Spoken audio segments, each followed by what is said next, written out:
तो करनाल में चलिए इस बीच मुख्यमंत्री का संवाद कार्यक्रम शुरू हो गया, सीधे आपको वहां ले चलते हैं। मेरे प्यारे युवा साथियों,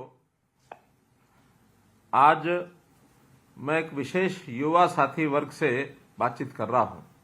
सर्वप्रथम तो मैं आपको दीपावली की बहुत बहुत बधाई, शुभकामना देता हूं। दीपावली के बाद गोवर्धन पूजा और आज भैया दूज, ये उत्सव भी मनाए जा रहे हैं। आपको इस उत्सवी माहौल में बहुत बहुत शुभकामना और बधाई। मित्रों, आज के प्रथम 20 मिनट में मैं आपके सामने 20 बातें रखने वाला हूं। आशा करता हूं कि आप उनको याद रखें अथवा लिख लें। न लिख पाए, न याद रख पाए तो बाद में भी आपको कोशिश करूंगा कि एक एक बात आपको ध्यान कराई जाए। जैसा आपको पहले बताया गया होगा कि आज 24 वर्ष और 25 वर्ष के बीच के ऐसे युवाओं से मैं बातचीत कर रहा हूं। हालांकि हर दिन किसी न किसी एक लाभार्थी वर्ग से बात करता हूं, लेकिन आज मन में आया कि हमारे जो देश के कर्णधार, भविष्य के हमारे ऐसे नागरिक जिनके कंधों पर इस देश का भविष्य निर्भर है, उनसे बातचीत की जाए। अपनी ओर से कुछ बात बताने के बाद आपसे आखिर बातचीत करने के बाद जानना भी चाहूंगा कि आपके मनों में क्या चल रहा है। ये आयु एक ऐसा पड़ाव है, जैसा हम जानते हैं कि जीवन को हमारे शास्त्रों में 4 हिस्सों में बांट करके देखा गया है कि 25 वर्ष तक की आयु तक ब्रह्मचर्य आश्रम, 50 वर्ष तक की आयु तक गृहस्थ आश्रम और 75 वर्ष तक की आयु तक वानप्रस्थ, उसके बाद संन्यास। अब ये योजनाएं आखिर समाज में व्यवस्थाएं बनाने के लिए की गई थी। अब भले ही थोड़ा बहुत अंतर आया हो, लेकिन कमोबेश ये व्यवस्थाएं, इन अवस्थाओं में से हमको निकलना पड़ता है। हम एक प्रकार से अपने बालपन के बाद अपनी शिक्षा प्राप्त कर और 25 वर्ष में हम प्रवेश कर गए हैं। बहुत कुछ मन में चल रहा होगा, तो एक तो जो कुछ हमारे मन में चल रहा है उसको निश्चित रूप से विचार करें। ये एक पहली मेरी आपसे बात है कि विचार करें, गहराई से करें, ताकि हम आगे बढ़ें। अब इन्हीं बातों को विचार करते समय कई बार उहापोह होती है मन की स्थिति। तो मैं जो दूसरी बात बता रहा हूं वो मन की स्थिति ऐसी है कि बहुत बार एक शब्द हम सुनते हैं, मुश्किल। ये मुश्किल शब्द पर जरूर विचार करें कि ये मुश्किल नहीं है कुछ भी। कोई भी कठिनाई आए उसको हम चुनौती माने कि चुनौती के नाते से अगर हम उसका मुकाबला करेंगे तो हमारे जीवन का उद्देश्य ये पूरा हो जाएगा। और जब भी कभी ये चुनौती यानी भारी पड़ती है तो समझो कि हम उसको दूर करने के लिए सफलता भी हमारे सामने उतना ही जल्दी आती है। हम सफल होते हैं, उसको अनुभव, उपलब्धि का अनुभव ये कहा जाता है। तो इन स्थितियों में हमारी क्षमताओं का विकास भी होता है और हम ताकतवर बनकर के उभरते हैं। इसलिए ये आयु ऐसी है, इसमें इन बातों का ध्यान रखना बहुत आवश्यक है। मैं अगली बात, तीसरी बात जोड़ रहा हूं। अपने जीवन को एक बाधा दौड़ समझें। बाधाएं आएंगी, बाधाओं को पार करके हमको दौड़ना है। और इन बाधाओं में जो किशोर अवस्था होती है उसमें बहुत से प्रलोभन, बहुत से पतन के रास्ते भी खुलते हैं। हमें नशे की लत, आपराधिक संगति, दिशाहीनता, इस ओर भी लोग धकेलने की कोशिश करेंगे। हमें इनसे बचना है और बचते हुए अपने जीवन को भी सुरक्षित रखना है और अन्यों को भी हमने प्रेरित करना है। और साथ ही जो दुर्बल समाज है, जिसको आवश्यकता है सुरक्षा की, उसका सुरक्षा करनी है। स्त्रियों का सम्मान करना है। कमजोर वर्ग के प्रति करुणा, ये अपने व्यक्तित्व का ये हिस्सा होना चाहिए। तो एक बहुत बड़ा एक पहलू, इसको अगर हम जीवन में लेकर चलेंगे तो हर कोई हमारे बारे में अच्छी टिप्पणी करेगा। ऐसा ही मैं अगला बिंदु, चौथा बिंदु जो बता रहा हूं, उसमें कई बार हमको दूसरे व्यक्तियों के जीवन के बारे में पता लगता है। कभी अच्छा होता है, कभी बुरा होता है। मेरा कहना है कि हमें किसी के जीवन की नकल नहीं करनी चाहिए। हमें अपने आप को, हम जिस जीन के बने हैं, जिस प्रकार का हम जीवन रहन सहन रखते हैं, जो हमारी परिवार की स्थिति, हमारे समाज की स्थिति, हमारे गांव शहर की स्थिति है, उसी के अंदर हम एक यूनिक कैरेक्टर बनकर के उभरें। हम सबसे अलग होते हुए भी कैसे अपने आप को आगे बढ़ाएं। सब लोग अपने अपनी क्षमताओं के हिसाब से अलग अलग गुण रखते हैं। कोई पढ़ने में अच्छा है, कोई लिखने में अच्छा है, कोई बोलने में अच्छा है, तो कोई हिसाब किताब रखने में अच्छा है, कोई गाने बजाने में अच्छा हो सकता है, कोई खेल कूद में अच्छा हो सकता है। तो हमको चाहिए कि हम जिस काम में भी अच्छे हैं, हमें उसका श्रेष्ठ बन करके और अपना उद्यम करके उभरना है। ध्यान रहे कि अगर हम किसी के काम के हैं तो कभी बेकार नहीं बैठ सकते, क्योंकि दुनिया आज काम के आदमियों को ढूंढ रही है। जो बेकार हो जाता है उसको दुनिया भी स्वीकार नहीं करती। इसलिए अगर हम काम के आदमी हैं, कुछ ना कुछ श्रेष्ठ हमारे पास है, तो जरूर हम आगे बढ़ेंगे। जैसा एक कहावत है कि jack of all but master of one. कभी कभी उल्टी कहावत कई लोगों के ऊपर फिट हो जाती है कि jack of all but master of none. हमको मास्टर ऑफ नन नहीं बनना, हमको मास्टर ऑफ वन बनना है। यदि एक कोई चीज हमारे जीवन में उभर करके आती है तो निश्चित रूप से हमको बहुत वो आगे बढ़ाएगी।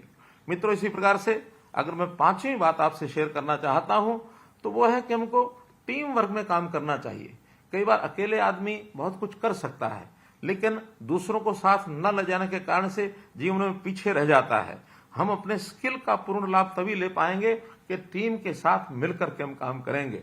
मुझे याद है, हम छोटे होते थे, एक खेल खेलते थे। कभी भी कोई कठिनाई काम अगर आती थी तो मिल करके जब करते थे तो एक नारा लगाते थे। नारा होता था, क्या 9 मत का 1 मत होगा? 9 लोग मिलकर के बड़े से पत्थर को, बड़े से पहाड़ को उठाने की भी क्षमता रखते हैं। एक एक नहीं उठा सकते, 9 लोग मिल करके उसको उठाओ वहीं शाह, ताकि वो बड़े से बड़ा पत्थर, बड़े से बड़ा भारी वजन का कोई गाटर, ये सब उठा करके कहीं से कहीं लुढ़का के ले जाते हैं। तो इसलिए टीम का अपना एक महत्व होता है। तो हम अपने टीम के साथ चलेंगे तो जीवन में निश्चित रूप से हमको सफलता मिलेगी। मेरी ओर से आपके सामने रखने वाला जो छठा बिंदु है वो है कि हमारी सोच ये सकारात्मक होनी चाहिए। दिल में उमंग होनी चाहिए, मन में हमेशा उत्साह रहना चाहिए। निराशा कभी हमारे नजदीक न लगे। हो सकता है कभी कभी अपने काम में हमको वो सफलता नहीं मिल रही जो हम चाहते हैं, फिर भी निराशा को नजदीक न लगने दें। हम हरियाणा के लोग हैं, आखिर तो गीता की ये धरती है, भगवान कृष्ण का उपदेश है। तो गीता में हमेशा निराशा को दूर रखा गया है। आशावादी बनकर के ही हम जीते हैं। और गीता का तो संदेश है, जो हुआ सो अच्छा हुआ, जो हो रहा है सो अच्छा हो रहा, जो होगा सो अच्छा होगा। हाँ, कर्म की शर्त जरूर लगाई गई है। कर्म करना नहीं छोड़ना है, लेकिन निराश नहीं होना है। एक बहुत साधारण कहावत हरियाणा में बोली जाती है, क्या कि रोते हुए जाओगे, मरे की खबर लाओगे।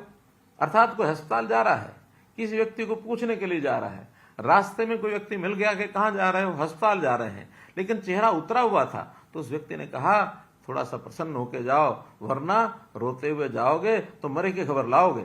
तो ऐसा उत्साह देने के लिए भी ये कहावतें बनी हैं। हमेशा हम जो भी कुछ करना चाहते हैं, अच्छा ही कर रहे हैं, अच्छा करने की ललक से हम काम कर रहे हैं, तो सकारात्मक सोच ही हमारी होनी चाहिए। और सकारात्मक सोच के लिए जरूरी है कि नित्य व्यायाम करें, योग करें, अपनी आदतें ठीक रखें, नई नई चीजों को भी सीखें, नई नई जगहों की यात्रा करें और इसी प्रकार से नए लोगों को भी मिलें। नित्य नए अनुभव से हमारा स्वयं में विश्वास मजबूत होगा और हम अपनी चुनौतियों से ये मुकाबला कर पाएंगे। तो ये 7वां बिंदु भी हमारे लिए उतना ही महत्वपूर्ण है जितना हम अपने मन को स्थिर रखने के लिए मजबूती से काम करेंगे तो हमेशा हमें प्रसन्नता ही देगी। जैसा मैंने बताया कि हम भाग्य पर निर्भर हाथ पर रात रख करके नहीं बैठेंगे। 8वां बिंदु है कि कर्म जो है वही पूजा है। गीता में लिखा है, 2 अध्याय 47वां श्लोक, क्या कर्मण्येवाधिकारस्ते मा फलेषु कदाचन। हम कर्म करने का हमको अधिकार है। कर्म करेंगे, लेकिन फल की चिंता नहीं करेंगे।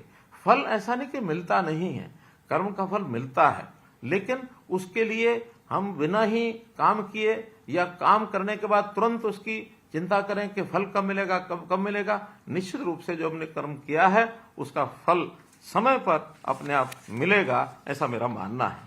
मेरी ओर से 9वां बिंदु जो मैं आपके सामने रख रहा हूं वो यह है कि आखिर सरकार जनहित के बहुत कार्य करती है, युवा वर्ग के लिए भी कार्य करती है। तो निश्चित रूप से आप सरकार की नीतियां और कार्यक्रम उनकी भी जानकारी रखें और ये जानकारी का सदुपयोग आपको अपने लिए भी करना है, परिवार के लिए भी करना है, समाज के लिए भी करना है और राष्ट्र को आगे बढ़ाना है। प्रजातंत्र में विरोधियों का काम हमेशा आलोचना करना होता है। अखबारों के अंदर सरकार की आलोचना करना ये कुछ लोगों का अपना काम हो सकता है, लेकिन कभी किसी के ऊपर आलोचना का भरोसा किए बिना स्वयं को आजमाएं। कोई भी बात आप सुनते हैं तो उसको स्वयं आजमा कर देखें। अगर कोई चीज ठीक नहीं है तो हमें बताएं, चीज अच्छी है तो लोगों को बताएं। और मैं आपको विश्वास दिलाता हूं कि अगर कोई आप ऐसी बात हमको ध्यान कराएंगे कि जो ठीक नहीं लग रही है, उसको हम निश्चित रूप से समाज के हित में, प्रदेश के हित में, आप सबके हित में उसको हम ठीक करेंगे। मैं तो आपको आह्वान करता हूं कि हम सब मिलजुल करके प्रदेश को आगे ले जा सकते हैं, जहां सबके लिए सुख का रास्ता, आय है, रोजगार है, अथवा उसका शरीर, स्वास्थ्य, शिक्षा, स्वावलंबन, इन सब की चिंता हम लोग मिलकर के करेंगे। आपका हमको साथ चाहिए। 10वां बिंदु मित्रों, सोशल मीडिया। सोशल मीडिया हर तरह के लोग हैं। अब वो सोशल मीडिया हमारे लिए आजकल एक ज्ञान वृद्धि का साधन भी बन सकता है। सोशल मीडिया हमारे व्यवसाय का भी साधन बन सकता है। लेकिन सोशल मीडिया पर कुछ शरारती लोग अफरा तफरी फैलाने के लिए बहुत कुछ करने लगे हैं। उनके बहकावे से भी हमको बचना है। टेक्नोलॉजी हमारे लिए वरदान बन जाए, अभिशाप नहीं। तो इस नाते से हम क्या सुनना है, कैसा उपयोग करना है, इसका जरूर ध्यान रखें। कई गवैये गीत गानों में मार फसाद, नशाखोरी, दादागिरी इसी का गुणगान करते हैं, और हमारे लिए कई बार वही बड़ा महत्वपूर्ण हो जाता है कि जैसे शायद हमको उसी की लाइन पर चलना, उसी को नकल करनी है उसकी। तो अपने रास्ते से हमको बिल्कुल भटकना नहीं है। अगला बिंदु यह है कि जैसे मानो टेक्नोलॉजी के नाते से हम सोशल मीडिया देखते हैं अथवा बहुत चीज देखते हैं, तो अश्लीलता भी बहुत उसमें आज परोसी जाती है। तो इस अश्लीलता से भी हमको बचना है। हमको एडिक्शन, किसी चीज के एडिक्शन ना हो जाए। कोई भी चीज हम बार बार देखते हैं, बार बार खोलते हैं। ज्ञानवर्धन के लिए कुछ भी देखें, कुछ भी खोलें, लेकिन किसी चीज का एडिक्शन नहीं होना चाहिए। कई बार गेम्स के एडिक्शन हो जाते हैं। हम कुछ गेम्स देखते हैं, खोलते हैं, उसी पर लगा रहते हैं, अपने काम को ही भूल जाते हैं। हाँ, कभी कभी अपने थकावट उतारने के लिए, अपना तनाव कम करने के लिए अगर कोई आपने गेम खेली तो समस्या नहीं, लेकिन किसी गेम को अगर हम उस पर लगातार लगे रहेंगे, अपना समय बर्बाद करेंगे, तो वो भी हमारे जीवन में एक बाधा बनेगी। तो मित्रों, मेरी ओर से जो 12वां बिंदु है वो है कि हम कई बार धन दौलत की दौड़ में, उसकी करेंसी में, उस करेंसी को इकट्ठा करने में लग जाते हैं। मेरा कहना है कि आप अगर इकट्ठा ही करना है तो 2 तरह की तरक्की की जो करेंसी है उसको हम इकट्ठा करें। जितना इस तरक्की की 2 करेंसी जो मैं बता रहा हूं उसको इकट्ठा करेंगे, जीवन में सफलता मिलेगी। पहला है परफॉर्मेंस करेंसी, कि हम कितना परफॉर्म करते हैं। उस परफॉर्मेंस को सब लोग याद भी रखेंगे, हमको भी इकट्ठा हम अपनी उस करेंसी को इकट्ठा करके रखेंगे कि हमने इतना परफॉर्म किया, इतना काम किया, ये किया। उसको याद रखते रहें, उसको लिपिबद्ध करते रहें। उसको बेशक उसके लिए हमें किताबें भरनी पड़े, भरें, लेकिन इस करेंसी को हम इकट्ठा रखें और अपने जो काम जो है, अपना काम जो है, लोगों की उम्मीद जो हमसे होती है उससे और बेहतर करें। चाहे एक कदम आगे चलें, थोड़ा बेहतर करें, लेकिन जो उम्मीद लोग करते हैं उससे थोड़ा बेहतर करें। और इसके साथ दूसरी करेंसी है वो हमारी रिलेशनशिप करेंसी। हमारे दूसरों से संबंध कैसा है, अपने संबंध ज्यादा लोगों से बनाएं और लोगों से अच्छे सरोकार रखें। टीम प्लेयर होकर के अपनी जिंदगी में हम कुछ बड़ा कर सकते हैं। तो इसलिए जहां कहीं मुझे टीम के साथ चलना है, टीम के अंदर चलना, टीम के साथ चलूंगा। कभी कभी मुझे टीम को लीड करना है, अगर मैं टीम का लीडर बनता हूं उस समय भी मन में किसी प्रकार का ऐसा भाव नहीं आना चाहिए कि मैं सबसे अलग हो गया, बड़ा हो गया, बल्कि टीम लीडर के मन की सोच चाहिए कि I am first among the equals. मैं सभी बराबर हैं, उसमें प्रथम स्थान पर खड़ा हूं, मैं भी उनके बराबर हूं। तभी अपनी टीम को हम साथ लेकर के चल सकते हैं मेरे मित्रों। तो युवा साथियों, ये मन के विचार यही हमको सबसे आगे लेकर के चल सकते हैं। 13वीं जो बात मुझे आपको कहनी है वो है कि हमेशा खुश रहना सीखना चाहिए। और ये खुश रहने की कला वास्तव में हमको बच्चों से सीखनी चाहिए। बच्चों में जो कुछ गुण होते हैं उसमें एक गुण होता है वो हमेशा खुश रहता है, वो कभी निराश नहीं होता है, कभी उसको चिंता नहीं होती है। हाँ, कोई इच्छा होगी, आवश्यकता होगी तो थोड़ा रोएगा, माँ उसको कोई चीज देती है तुरंत प्रसन्न होगा, खुश होगा। तो बच्चे की आदत खुश रहने की जरूर उनसे सीख लेनी चाहिए। और जब हम खुश रहेंगे हमारे मन का तनाव ये समाप्त होगा। आनंद और उत्साह के साथ हम गर्व की ज्यादा और उदासी, चिंता और गुस्से की अनुभूति ये कम करेंगे। एक देश ऐसा भी है भूटान, जो हमेशा बहुत तरह के जो इंडेक्स होते हैं, प्राइस इंडेक्स है या कहीं शेयर मार्केट इंडेक्स है, ऊपर नीचे होता रहता है। भूटान ऐसा देश है जिसने अपने ऐसी विधा निकाली है कि वो हैप्पीनेस का इंडेक्स इसको ही नापता है।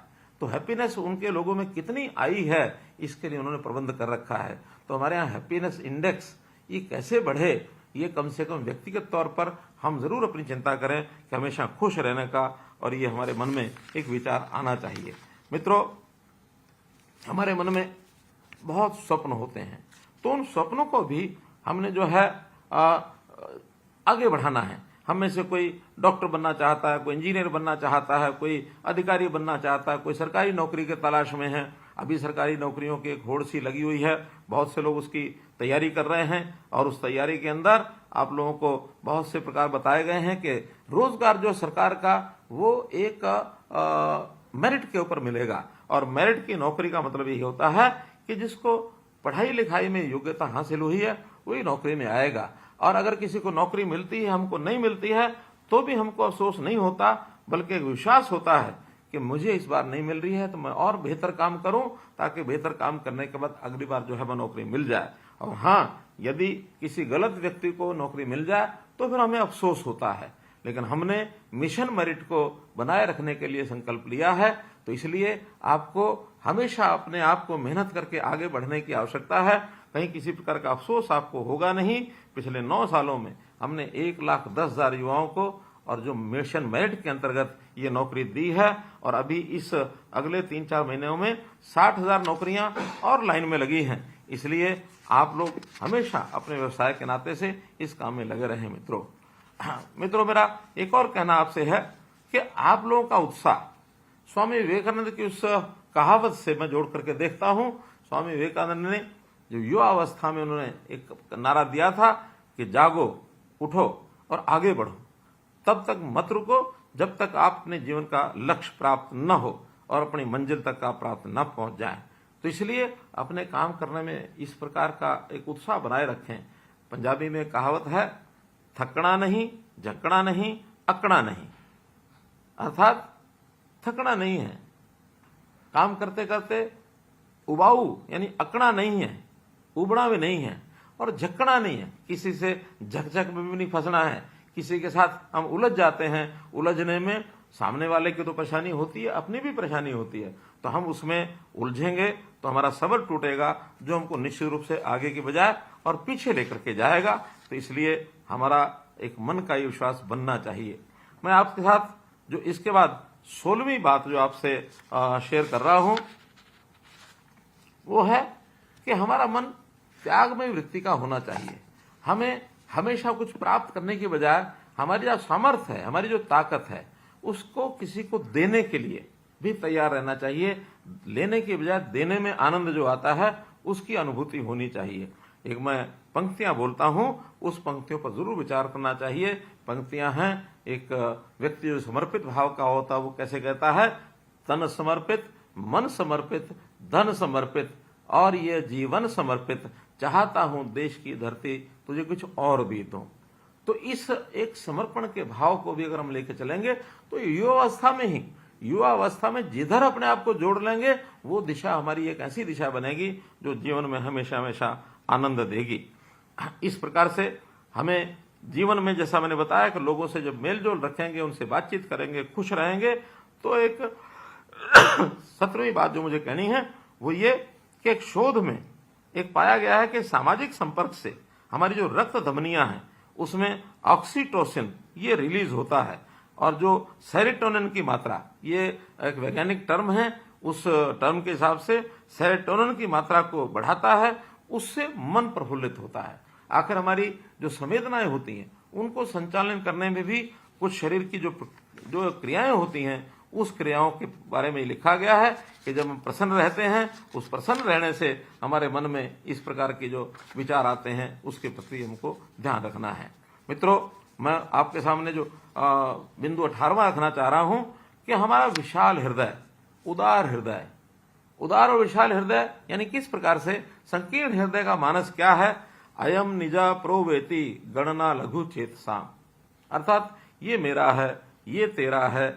इस भावना से जब काम करेंगे तो अर्थात वो जो है लघु चेतसा यानी छोटे मन का व्यक्ति और इस प्रकार का विचार करता है।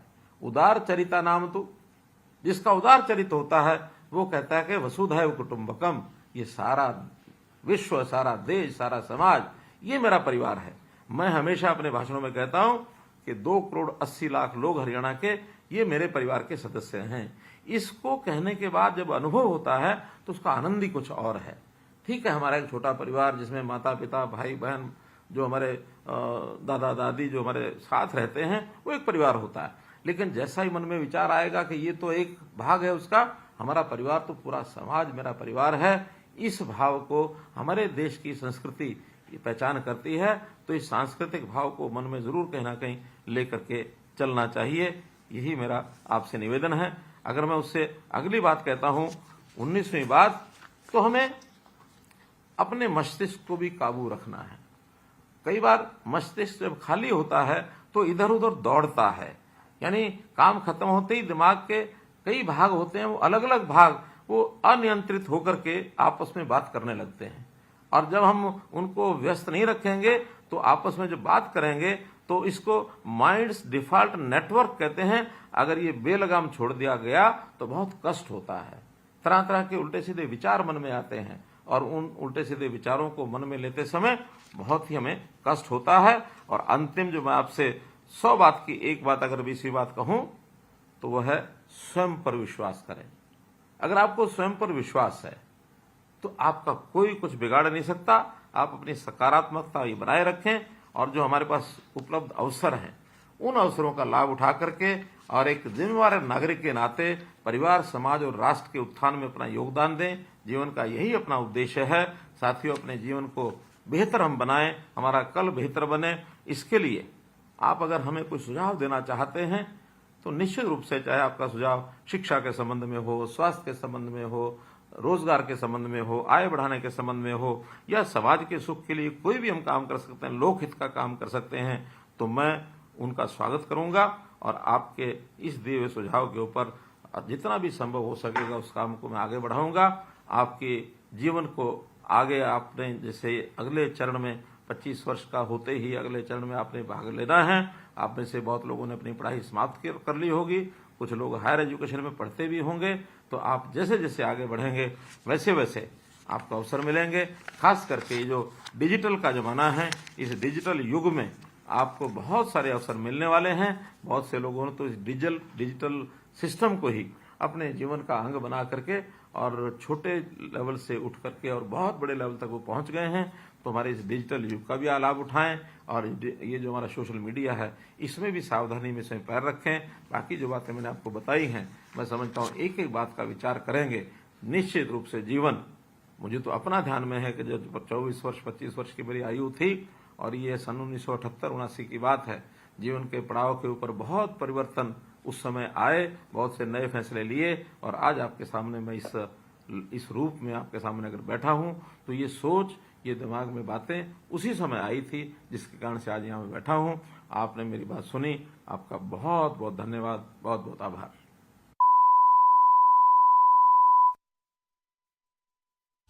तो ये आपको बता दें कि सीएम की युवाओं से आह्वान, तो अभी आप सुन रहे थे मुख्यमंत्री को बड़ी जानकारी। इस वक्त की ब्रेकिंग न्यूज आपको बता दें कि सीएम का युवाओं से आह्वान, मुख्यमंत्री ने बड़ी बातें कही हैं अपने संबोधन के दौरान। अपने आप पर विश्वास रखें युवा, ये बड़ी जानकारी इस वक्त की आपको बता दें कि मुख्यमंत्री ने कहा कि युवा अपने ऊपर विश्वास रखें, हमें गीता के पथ पर चलना चाहिए। सीएम ने कहा है, सीएम का विशेष चर्चा कार्यक्रम ये आप सुन रहे थे। उन्होंने कहा कि युवाओं को अपने ऊपर विश्वास रखना चाहिए, हमें गीता के पथ पर चलना है। तो युवाओं से आह्वान किया है मुख्यमंत्री ने, मुश्किल शब्द पर विचार करें। सीएम ने कहा अपने आप पर विश्वास रखें। ये बड़ी जानकारी इस वक्त आपको बता दें कि युवाओं को नशे से दूर रहना चाहिए। सीएम ने अपने संबोधन में ये बड़ी बातें कही हैं, और उन्होंने कहा कि हमें सबका सम्मान भी करना चाहिए और अपने आप पर विश्वास रखना चाहिए।